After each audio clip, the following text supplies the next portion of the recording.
Que tal a gente mergulhar hoje numa das ideias mais desafiadoras da filosofia?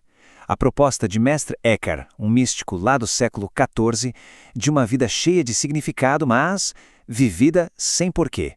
Pois é uma ideia que mexe com tudo o que a gente pensa sobre propósito e ambição. Então, para a gente entender bem essa ideia, nosso caminho vai ser este aqui. Primeiro a gente vai ver qual era o problema que Eckhart via nessa nossa busca constante por um porquê. Depois a gente explora a solução radical dele, o caminho prático do desapego, o clímax disso tudo, que é o nascimento interior, e no final, como isso muda completamente o nosso jeito de agir no mundo. Então, vamos lá. Vamos começar pelo diagnóstico que o Eckhart faz da nossa vida. Para ele, o grande problema era essa nossa mania de viver sempre em função de um objetivo. E a filosofia dele já começa com uma pergunta bem direta, para todo mundo. Pensa aí um pouquinho, por que a gente faz o que faz? Sabe, o que está por trás das nossas ações no dia a dia? É uma pergunta super simples, mas que conecta um pensamento lá da Idade Média com a nossa vida hoje. Pois é, e para muita gente, as respostas são bem transacionais. As nossas ações acabam sendo só um meio para conseguir alguma outra coisa. A gente faz X para ganhar Y.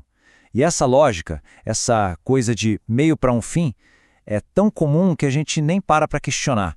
O Eckhart tinha um nome para isso, mentalidade mercantil.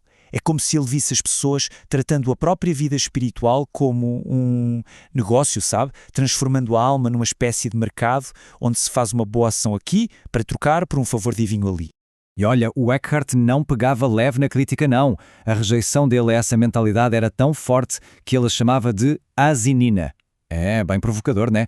Era o jeito dele de dizer que essa abordagem simplesmente não entende nada do que é a verdadeira vida espiritual.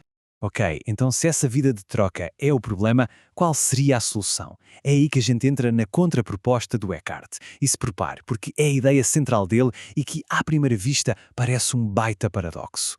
Esse contraste aqui é a chave de tudo.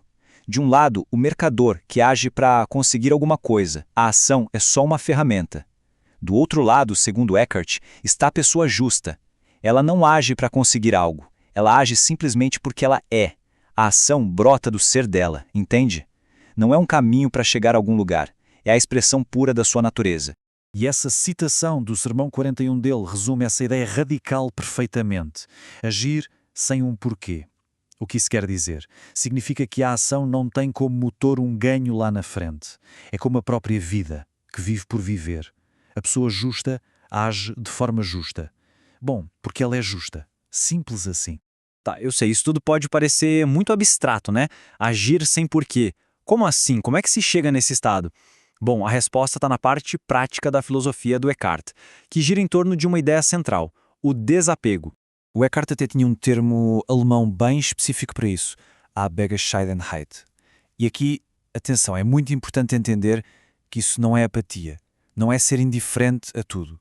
Pelo contrário, é uma prática ativa, uma disciplina mesmo, de esvaziar a alma de tudo aquilo que não é essencial. Ou seja, do ego, dos desejos, daquela nossa necessidade de controlar os resultados de tudo.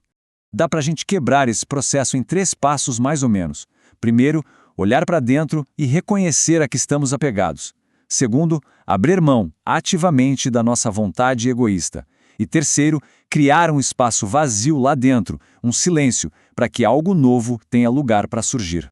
Essa imagem aqui ilustra a ideia de um jeito perfeito. O desapego, para o Eckhart, não é uma briga, uma luta violenta. É mais como um soltar natural, uma rendição. É como se a gente deixasse cair aquilo que não serve mais, sabe? Para abrir espaço para a vida que quer fluir através da gente. E o que é que acontece quando esse desapego finalmente acontece? Bom, aí a gente chega no clímax da jornada, no coração místico do ensinamento do Mestre Eckhart.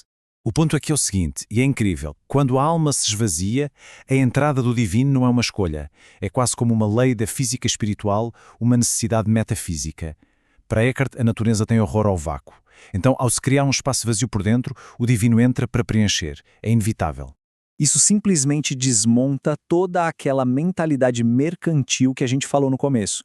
A união com o divino não é um prêmio que se ganha por bom comportamento. Não, é o nosso estado original, a nossa verdadeira natureza, que finalmente se revela quando a gente tira da frente todos os obstáculos que nós mesmos colocamos.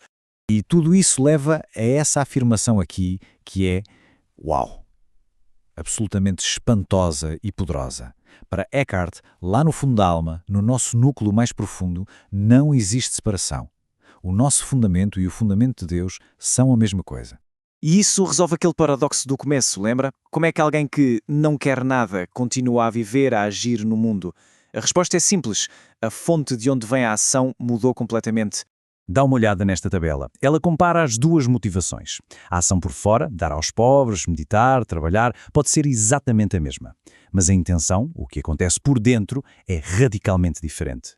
O mercador faz as coisas por um motivo externo, para ganhar algo. Já a pessoa justa age a partir de um impulso que vem de dentro, como uma expressão direta do que ela é. Isso é fascinante, não é? Ser virtuoso deixa de ser um esforço, uma obrigação. Vira algo tão natural quanto respirar. A ação não é mais um degrau para chegar a algum lugar. É simplesmente um transbordar da nossa natureza mais profunda. E o Eckhart não estava sozinho nessa, viu? Essa ideia de uma ação que é um fim em si mesma já fazia parte de uma tradição mística maior. Bernardo Claraval, que veio antes dele, disse algo bem parecido sobre o amor. A gente ama porque ama, e ama para poder amar. O amor é a sua própria causa e o seu próprio fim. E tudo isso nos deixa com uma pergunta final, bem provocadora.